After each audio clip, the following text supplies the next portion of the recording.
Hallelujah. आए आपकी भरपूर तालीम खुदा से स्वागत जरूर पास के इसी के साथ हो खुदा के कलाम के लिए बात।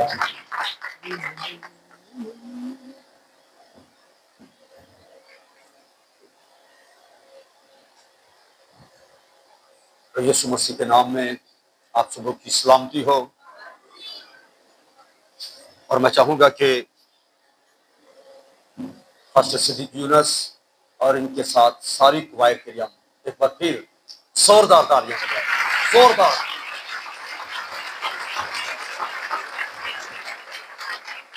इबादत के बाद सीपीए चर्च वीरम की तरफ से पास्टर सिद्दीक यूनुस अपने तोहफे को रिसीव कर सकते हैं। आए मेरे साथ परोस रसूल का ये खत ग्रंथियों के नाम, पहला खत है, पहला बाब है, उसकी नामी इकाई।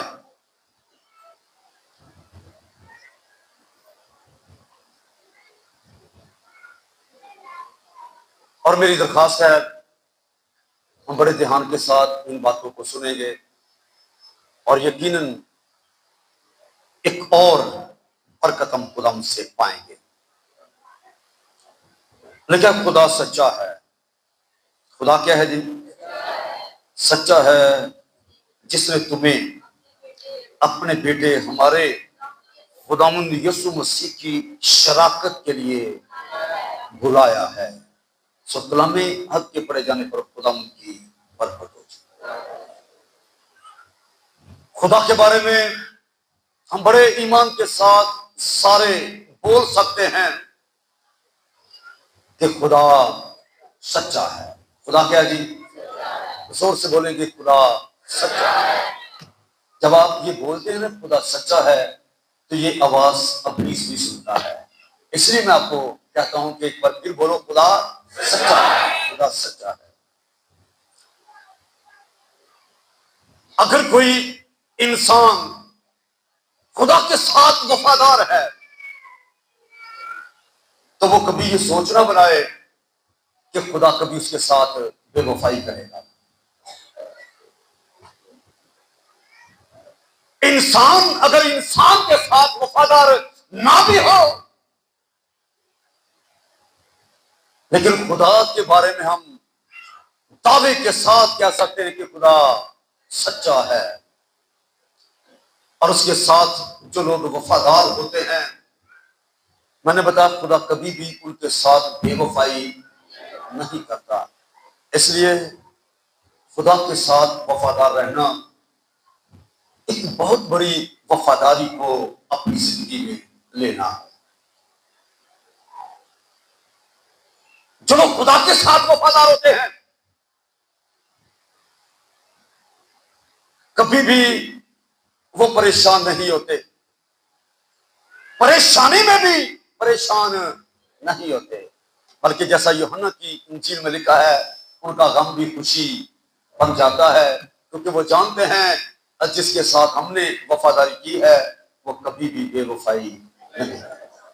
आमीन। इसलिए खुदा के साथ वफादार रहो, क्योंकि लिखा खुदा सच्चा है। जिसने तुम्हें, जो सच्चा है, जो वफादार है, उसने तुम्हें अपने बेटे, जब बाप सच्चा है तो फिर बेटा भी सच्चा है। और यीशु मसीह ने अपनी जमीनी खिदमत में यह वाज़ेह अल्फाज में कहा था, खुदा पर ईमान रखते हो, मुझ पर भी ईमान रखो। जिस तरह उसके वादे सच्चे हैं उस तरह मेरे वादे भी सच्चे हैं। खुदा के वादे सच्चे साबित हो गए। इसलिए यीशु कहता है खुदा सच्चा है, तो फिर बेटा भी क्या है? बोलो ना जी, वो भी सच्चा है। इन बुनियादी बातों को हम अपनी रूहानी जिंदगी की अगर बुनियाद बना लें तो फिर आप देखना रूहानी जिंदगी में बढ़ने से कोई भी आपको रोक नहीं सकता। आप दर्जा बदर्जा उसमें तब्दील होते जाओ। खुदा सच्चा है जिसने तुम्हें अपने बेटे हमारे खुदावंद यीशु मसीह की शराकत के लिए बुलाया है। शागिर्द मछलियां पकड़ रहे थे, शागिर्द जाल मरम्मत कर रहे थे। यीशु मसीह जब उनके पास आया तो क्या कहा? मेरे पीछे हो ले। बुलाया। एक वक्त बुलाने का है और फिर एक वक्त भेजने का। पहले बुलाया और उसके बाद क्या किया जी? भेजा। तो उसने भी किस लिए बुलाया है? अपने बेटे हमारे खुदावंद यीशु मसीह की शराकत के लिए हमें क्या किया है जी? बुलाया है। हमें शराकत के लिए बुलाया गया है ताकि हम उसके बेटे यीशु में क्या हो जाएं जी? एक एक हो जाएं, उसके शरीक हो जाएं। और रसूल आजम इस बात को बड़ी खुशी के साथ बयान करता है। और उसके बाद यूहन्ना रसूल का यह खत जरा खोले मेरे साथ। पहला खत है, पहला बाब,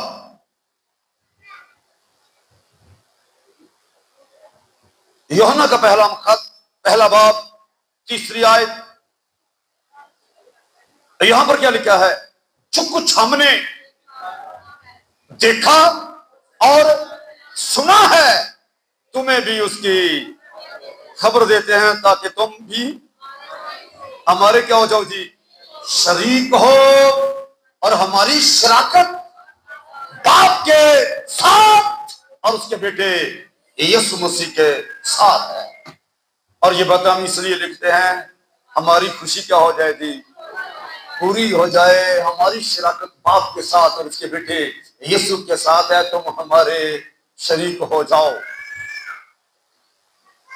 इसका मतलब वो अपनी शराकत के लिए नहीं बना रहा। जिस तरह पौलुस रसूल कहता है मेरी मानद बनो। क्या कहता है जी? मेरी मानी बनो। तो कोई अपनी मानद कह रहा है? नहीं, मेरी मानद बनो जिस तरह मैं मसीह की मानद बना। इस तरह यूहन्ना रसूल गवाही देते हुए अपनी खुशी का इजहार कर रहा है। और उसमें कहते हैं जो कुछ हमने देखा सुना तुम्हें उसकी खबर देते हैं ताकि तुम भी हमारे शरीक हो जाओ। हमारी शराकत बाप के साथ और उसके बेटे यीशु मसीह के साथ है। और ये बातें हम इसलिए लिखते हैं कि हमारी खुशी हमारी खुशी पूरी हो जाए। हम बाप और बेटे के शरीक हुए हैं, तुम भी हमारे शरीक हो जाओ। हम ईमान ला के निजात पा गए हैं, तुम भी ईमान लाओ और निजात पाओ। हम इलाही जात में शरीक हो गए हैं, तुम भी ईमान ला के इलाही जात में क्या हो जाओ जी? शरीक हो जाओ। हमारी शराकत बाप और बेटे के साथ है। लोग इंसानों में शरीक होकर बड़ी खुशी मनाते हैं, लेकिन हम खुदा बाप के शुक्रगुजार हैं।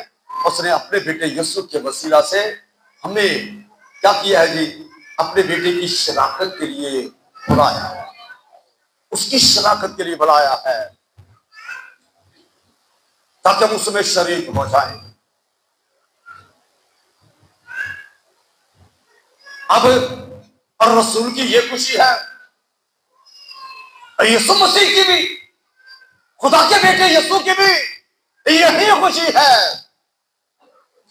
बाप की खुशी, बेटे की खुशी, शागिर्दों की खुशी मैं बयान कर रहा हूं, मेरी भी यही खुशी है। यूहन्ना की इंजील निकाल के जरा देख लें, फिर हम आगे बढ़ेंगे। सिर्फ शागिर्दी नहीं चाहते, यीशु भी यही चाहता है। बल्कि यीशु ने तो ये इल्फास दवाया असूल में यूहन्ना की मार्फत लिखी गई इंजील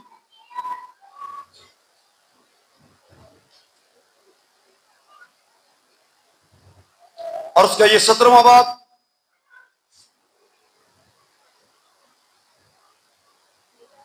इक्कीसवीं आयत में लिखा है, ताकि वो सब, यानी जिस तरह ए बाप तू मुझ में है और मैं वो भी क्या हूं जी, हम में हूं, और दुनिया ईमान लाए कि तू ही ने मुझे भेजा है, और वो जलाल जो तूने मुझे दिया मैंने उन्हें दिया, ताकि वो जैसे हम एक हैं, मैं उनमें और तू मुझ में, ताकि वो कामल होकर, आगे क्या लिखा जी, एक हो जाए, और दुनिया जाने कि तू ही ने मुझे भेजा, और जिस तरह के तूने मुझसे मोहब्बत रखी उनसे भी मोहब्बत रखी। बाप की खुशी यह है, बेटे की खुशी यह है, शागिर्दों की खुशी यह है, हम क्या हो जाए जी, बाप और बेटे के साथ एक हो जाए, यानी ज़ाते इलाही में क्या हो जाए जी, शरीक हो जाए, उसकी ज़ात का हिस्सा बन जाए।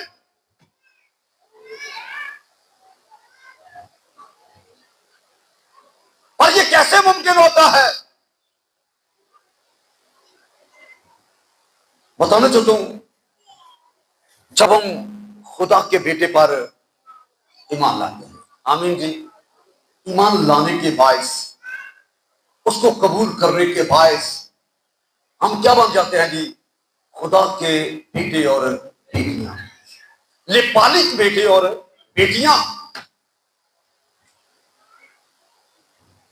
हमें भी पसंदियत का दर्जा मिल जाता है, हम खुदा के पसंद बन जाते हैं, इलाही जात में क्या हो जाता है जी, शरीक हो जाते हैं, हमारी शराकत बाप और बेटे के साथ एक हो जाती है।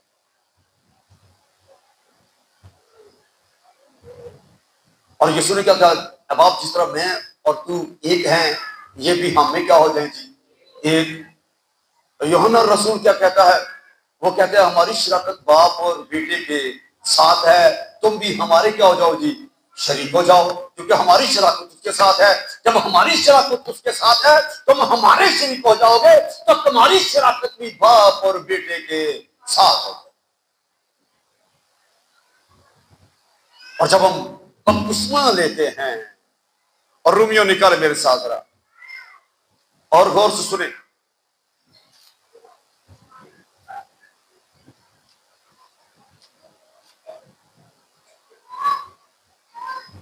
छठा बाब,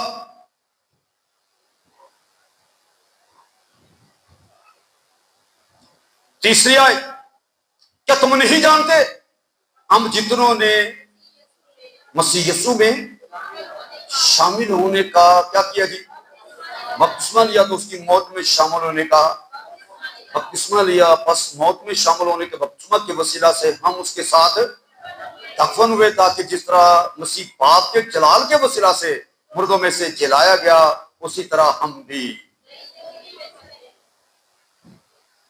बस मौत में शामिल होने के बपतिस्मा के वसीला से हम उसके साथ क्या हुए जी, दफन, ताकि गौर से सुने, ताकि जिस तरह मसीह बाप के जलाल के वसीला से, कौन, जिस तरह मसीह बाप के जलाल के वसीला से मुर्दों में से जलाए, उसी तरह हम भी, जिस तरह मसीह उसी तरह हम भी। आगे क्या लिखा जी, नई जिंदगी में क्या करें जी, चले, नई जिंदगी में चले। हम खुदा के फरजंद हैं, और खुदा के फरजंद जो हैं वो क्या है जी, नेक मखलूक हैं। और खुदा के बारे में हम सब जानते हैं, खुदा क्या है जी, नूर है। खुदा क्या जी, नूर है, खुदा नूर है। और नूर के फरजंदों के लिए एक शर्त रख दी गई है, और वो शर्त क्या है, यूहन्ना का खत निकाले मेरे साथ, पहला आम खत,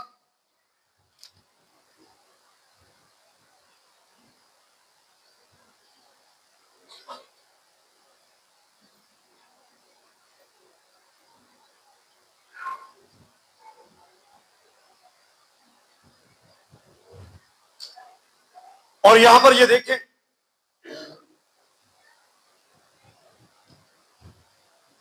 पांचवी आयत, देखिए उससे सुनकर जो पैगाम हम तुम्हें देते हैं वो ये है कि खुदा क्या है जी, खुदा, और उसमें जरा भी तारीकी नहीं।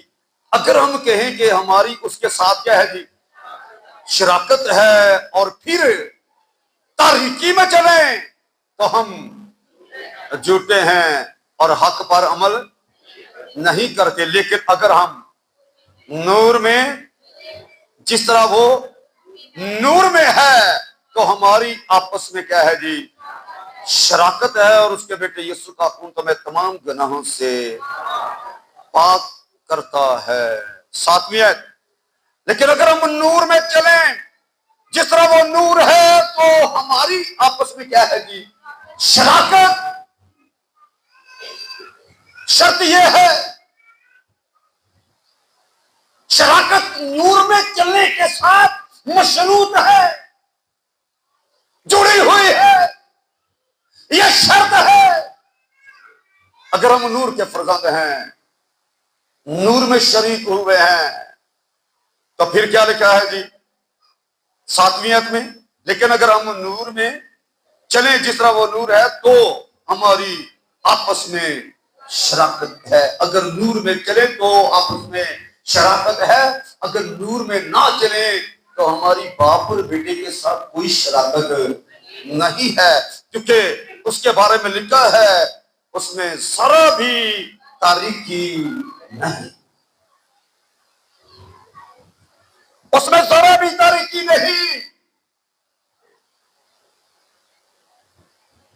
अगर हम नूर में चले तो फिर नूर के साथ हमारी क्या है जी, शराकत, फिर हम उसके साथ क्या है जी, एक, फिर हम उसके साथ क्या है, शरीक, फिर हमारा भला हुआ पाप।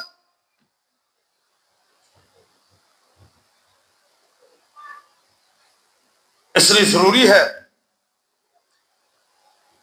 कि जब हमारी शराकत बाप और उसके बेटे यीशु के साथ है और कोई तारीकी में चले, तो वो क्या है जी, सच्चा के झूठा बोलो जी, जोर से बोले ना, वो झूठा है, वो झूठा है। इसलिए जरूरी है जब हमारी शराकत किसके साथ होगी जी, बाप और उसके बेटे यीशु के साथ, क्योंकि हमें इसीलिए बुलाया गया है, हमें शराकत के लिए ही तो बुलाया गया है, हम इसलिए तो मसीह में शामिल हुए हैं। अपनी शराकत कायम रखने के लिए ही तो हम उसके बदन और खून में शामिल होते हैं। तो ये शराकत नूर में चलने के बाद सच्ची साबित होती है। एक वक्त था, ये दूसरा बात सुने,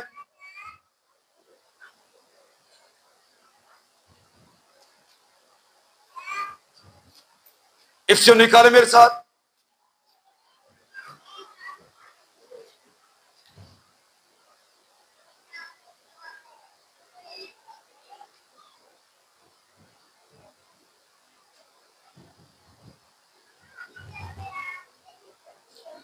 पांचवें बात की छठी है इफ्सियों, और गौर से सुने बातों को। यहां पर क्या लिखा है, लिखा कोई तुमको बेफायदा बातों से धोखा ना दे, क्योंकि इन्हीं गुनाहों के सबब से नाफरमानी के फर्जंदों पर खुदा का गजब नाज़िल होता है, बस उनके कामों में शरीक ना हो।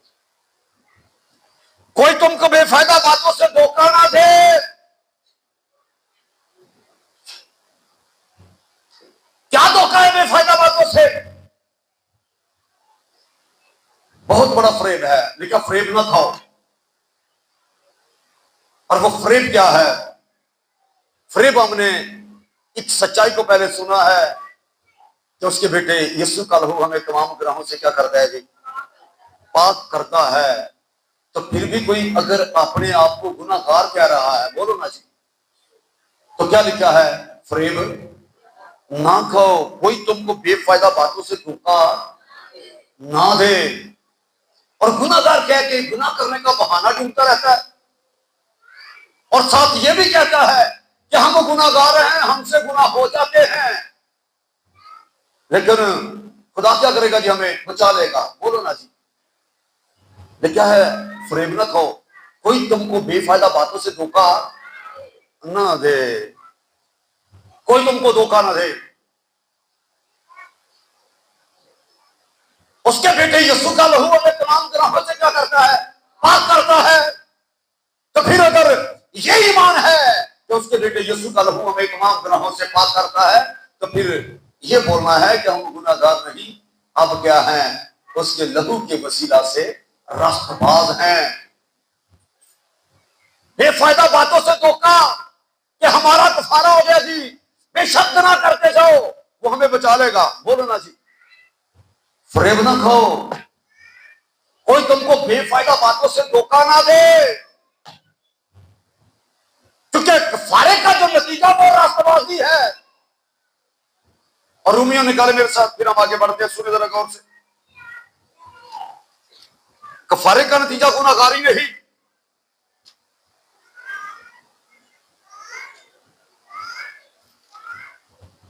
तीसरा बात गौर से सुने, 25वें आयत में लिखा है, उसे खुदा ने उसके खून के बायस एक ऐसा कफारत ठहराया जो ईमान लाने से क्या होता है जी? ये ईमान लाने से फायदेमंद होता है। ईमान ये नहीं कहता कि यीशु के खून बहाने कफारा देने के बाद भी तू गुनाहगार है। ईमान लाने से फायदेमंद होता है ताकि जो गुनाह पेशतर हो चुके थे और जिनसे खुदा ने तहम्मुल करके करा दी थी, उनके बारे में वो अपनी क्या करे जी? रास्तबाजी जाहिर करे। कफारा देने के बाद वो अपनी रास्तबाजी को क्या करता है? जाहिर करता है। तो कफारा देने के बाद कोई गुनाहगार नहीं रहता, बल्कि कफारे पर ईमान लाने से कि उसके लहू के बायस अब हम क्या बन गए जी? रास्तबाज ठहरे। तो फिर कहे गज़ब इलाही से भी जरूर बचे। अगर गुनाहगार कह के बचना चाहते हो तो नहीं बचोगे। ईमान लो कि यीशु के लहू के वसीला से हमारे तमाम गुनाह क्या किए गए जी? टांके गए हैं। और ये पांचवें बात को सुन ही ले आप। 8वीं ऐसे पढ़ रहा हूं, रोमियो 5वां बाब 8वीं। लेकिन खुदा अपनी मोहब्बत की खूबी हम पर यूं जाहिर करता है, जब हम गुनाहगार ही थे तो मसीह हमारी खातिर हुआ। बस जब हम उसके खून के बायस, अब ये जब और अब को जो समझ लेता है, फिर उसे मसीह के कफारे की पूरी पूरी समझ आ जाती है। यहां पर लिखे, पर जब हम उसके खून के बायस अब क्या हो गए जी? रास्तबाज ठहरे। क्या गुनाहगार ठहरे? बोलो ना जी। रास्तबाज ठहरे तो उसके वसीला से गज़ब इलाही से भी जरूर बचेंगे। रास्तबाज ठहरे हैं तो गज़ब इलाही से भी जरूर बचेंगे। इसको वापस आए जल्दी और सुने इन बातों को गौर से। 5वां बाब 6ठी आयत, कोई तुमको बेफायदा, ये बातें बेफायदा हैं, बेफायदा बातों से क्या ना करेगी? धोखा ना दे, क्योंकि इन्हीं गुनाहों के स्वभाव से ना फरमानी के फरजंदों पर क्या होता है जी? खुदा का गजब नाज़िल होता है। बस उनके कामों में शरीक क्यों? क्योंकि तुम बाप और बेटे के साथ शरीक हुए हो। बाप ने तुम्हें बेटे की शराकत के लिए बुलाया है, तुम उनके बुरे कामों में शरीक ना हो। बस तुम उनके कामों में शरीक ना हो। उनके काम क्या है? बेफायदा बातों से धोखा देते हैं। तुम उनके कामों में शरीक ना हो। क्योंकि गौर से सुनो, क्योंकि तुम पहले तारीकी थे मगर अब खुदावंद में हालेलुया अब नूर हो। पहले तारीकी थे। कोई तुमको बेफायदा बातों से धोखा ना दे और ना तुम उनके कामों में शरीक हो, क्योंकि तुम्हें बाप ने बेटे की शराकत के लिए बुलाया है और खुदा सच्चा है। जिसने तुम्हें बुलाया वो सच्चा है, उसने उसकी शराकत के लिए बुलाया है। तो पहले तरीके थे, मगर अब खुदा में क्या हो जी? नूर हो, बस नूर के फरजंदों की तरह चलो। आमीन। नूर के फरजंदों के लिए, क्योंकि तुम्हें इसीलिए बुलाया गया है, बेटे की शराकत के लिए बुलाया गया है। बेटा कहता है मैं दुनिया में नूर होके आया हूं, मैं दुनिया का नूर हूं। और उस नूर के बाद जब हम उसमें शरीक होंगे तो नूर के बाद हम भी क्या हैं? बोलो ना जी। नूर लिखा है तुम दुनिया के नूर। कब? जब हम बेटे की शराकत में चलेंगे, उसके साथ शरीक हो गए, उसको कबूल कर लिया, खुदा के फर्जंद बन गए और बेटे की शराकत में कायम कर दिए गए। बाप नूर है, बेटा क्या है? नूर है। और जो बेटे पर ईमान लाता है वो भी नूर के सबब से, हालेलुया, वो भी नूर है। इसलिए के पास नूर के प्रसंगों की तरह चलो। इसलिए कि नूर का फल हर तरह की नेकी और रास्तबाजी और सच्चाई है। नूर का फरजंद क्या है जी? गुनाहगारी है। बोलो ना जी, ऊंची आवाज में बोले जरा, क्या है नूर का फल? क्या है? गुनाहगारी नहीं, रास्तबाजी है। नेकी, रास्तबाजी और सच्चाई, ये क्या है जी? नूर का फल है। ये फल लगता है जो नूर का फरजंद है। आमीन। और लिखा तुम उनके फलों से उनको पहचान। इसलिए अपने आप को टेढ़ी कौम से बचाए रखो। और लिखा तुम दुनिया में चरागों की तरह दिखाई देते हो। कचरों लोगों के दरमियान, टेढ़े लोगों के दरमियान तुम नूर बन के दिखाई देते हो। आमीन जी। इसलिए अपने आप को टेढ़ी कौम से बचाए रखो। रसूलों के ईमान में लिखा अपने आप को क्या करो? टेढ़ी कौम से बचाए रखो। बेफायदा बातों से धोखा ना खाओ, उनके कामों में शरीक ना हो, बल्कि जब तुम नूर के शरीक हुए हो तो फिर नूर के फरजंदों की तरह चलो। इसलिए तुम्हें बुलाया गया है, इसलिए तुम अल्लाह की जात में शरीक हुए हो, ताकि नूर के फरजंद होने के बायस नूर के फरजंदों की तरह चलो। और तजर्बा से मालूम करते रहो कि खुदावंद को क्या पसंद है। जिस बात में बार बार नाकामी हो उसको छोड़ दो, और जिस काम में आपको खुशी और कामयाबी मिले उसको करो, बशर्ते कि वो खुदा के कलाम के मुताबिक।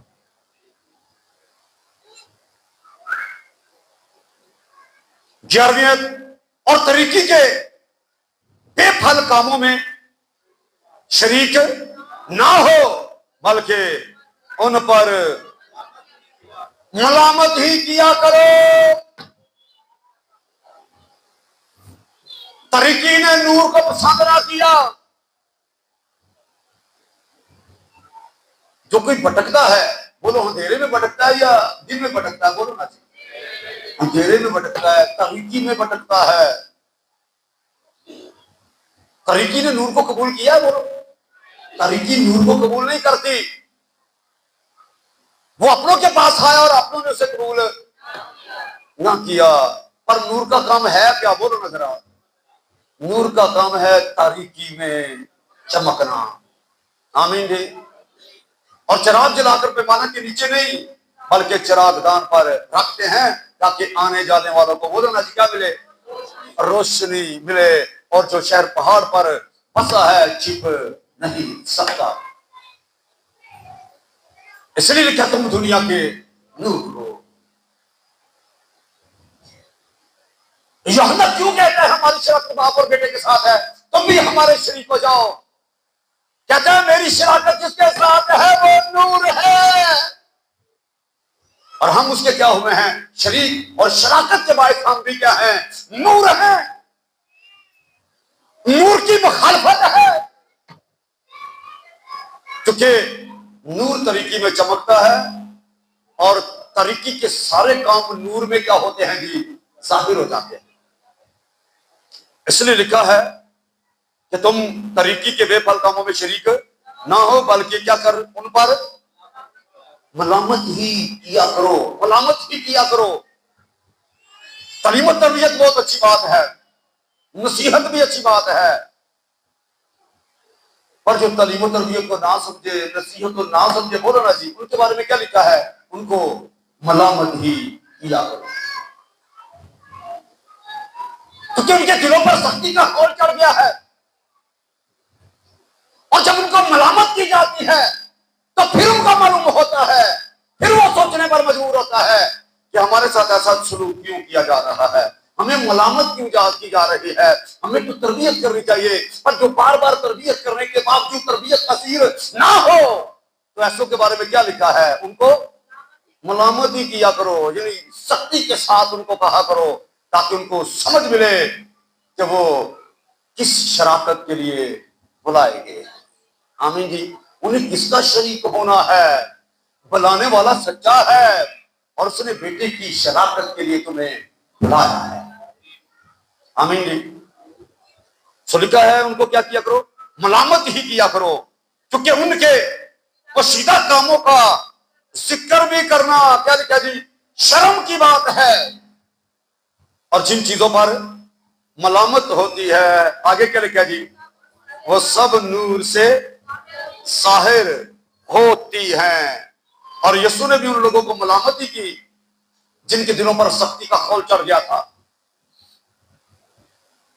फरीसियों के बारे में, रियाकार फरीसियों, यहूदियों को कहा तुम अपने बाप अबलीस से हो, लेकिन ऐसे लोगों को मलामत की। और उसके बाद लिखा है, क्योंकि जो कुछ जाहिर किया जाता है वो रोशन हो। जो जाहिर किया जाता है, जब मलामत की जाती है, जब वाज़े किया जाता है, तो फिर क्या होता है जी, वो वाज़े यानी रोशन हो जाता है। इसलिए वो फरमाता है क्या, ऐ सोने वाले जाग और मुर्दों में से जी उठे, तो मसीह का नूर तुझ पर क्या होगा जी, चमकेगा। रूहानी सुस्ती और काहली, जब इंसान सोता है, बोलो ना जी, वो कुछ देखता है, बोलो नहीं, छोटी छोटी चीजों को तो सुनता भी नहीं है, बोलो ना जी, सुनता भी नहीं, देखता भी नहीं, बोलता भी नहीं, नीम मुर्दा होता है। इसलिए जो रूहानी तबार से काहिल और सुस्त हो गए हैं, जिनके बारे में लिखा उनको मलामत ही किया कर, उन्हीं को ये कहा गया सोने वाले जाग। रूहानी इतबार से काहिल और सुस्त लोगों को क्या कहा गया, सोने वाले जाग। और मुर्दों में से रूहानी मुर्दगी का शिकार जो लोग हो चुके हैं, उनको कहा गया सोने वाले जाग और मुर्दों में से जी उठ, तो मसीह का नूर तुझ पर चमकेगा। तू जानता ही नहीं कि तेरा बुलाने वाला सच्चा है। आमीन।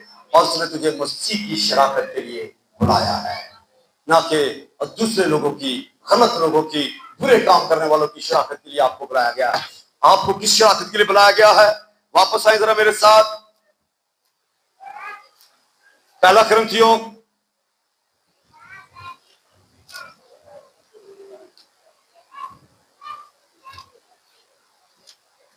पहला बाब 9वीं आयत, क्या लिखा है जी, खुदा सच्चा है जिसने, आगे क्या लिखा जी, तुम्हें, मुझे और आपको अपने बेटे, हमारे खुदाम जो उसका बेटा है वो हमारा खुदाम है, अपने बेटे हमारे यीशु मसीह की, आगे क्या लिखा जी, शराकत के लिए बुलाया है।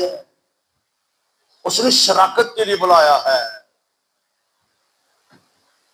बाज दुखों से घबरा जाते हैं। वो समझते हैं कि सिर्फ नूर होने के लिए बुलाया गया है। जहां पर आपको नूर होने के लिए बुलाया गया है, वहां पर आपको दुखों में भी शरीक, मसीह के दुखों में भी शरीक होना है। यूहन्ना कहता है कि मैं मसीह के दुखों में दुखों में भी शरीक होना है। अगर दुखों में शरीक होते हो, फिर जलाल और बादशाही में भी आप ही शरीक हो। आमीन जी। आपकी शराकत सिर्फ नूर तक ही नहीं, मैंने बताया आप इलाही जात में शरीक हो गए हो। आप पर पाक मोगारू की मोहर लगा के आपके अंदर खुदा ने इलाही जात को रख दिया है। बेशक आप ले पाले की बेटी और बेटियां हो, लेकिन खुदा का रूह तुम में, बोलो ना जी, फंसा हुआ है। खुदा का रूह तुम में फंसा हुआ है। तुम नहीं जानते तुम रूह कुदस का मक़दस हो। तुम नूर हो और रूह कुदस का मक़दस हो। बशर्ते के खुदा का रूह तुम में फंसा हुआ है। इसलिए लिखा है खुदा सच्चा है, उसने जो कुछ कहा उसने किया है। आमीन। अब वो क्या चाहता है? जिसने तुम्हें अपने बेटे हमारे खुदा यीशु मसीह की शराकत के लिए क्या किया जी? तुम्हारे बुलाए जाने का मतलब यह है कि तुम उसके बेटे यीशु के शरीक हो जाओ और उसके हम मेरास हो जाओ और उसके साथ मिलके क्या करो जी? बादशाही करो और उसके साथ मिलके अबदी मकानों में सुकून करो और हमेशा बाप और बेटे के साथ रहो। तुम्हें इसलिए बुलाया गया है। आमीन। अब बेटे ने जहां पर ये दुआ की कि बाप मैं चाहता हूं जिस तरह मैं और तू एक है, ये भी हमें, जिस तरह मैं और तू नूर है, ये भी हमें नूर हो जाएं। यूहन्ना रसूल भी इसी की गवाही देता है, कहता तुम हमारे शरीक हो जाओ। हमारी शराकत बाप और उसके बेटे यीशु के साथ है, ताकि हमारी खुशी क्या हो जाएगी? पूरी हो जाए। बाप की खुशी ये है, उसने बड़ी खुशी से तुम्हें बुलाया है। बेटे की खुशी ये है कि वो चाहता तुम भी हम में एक हो जाओ। रसूल की खुशी ये है कि तुम भी हम में एक हो जाओ। मैं भी ये चाहता हूं कि हम सारे नूर के साथ नूर हो जाएं। आमीन। तुम क्या चाहते हो? आमीन।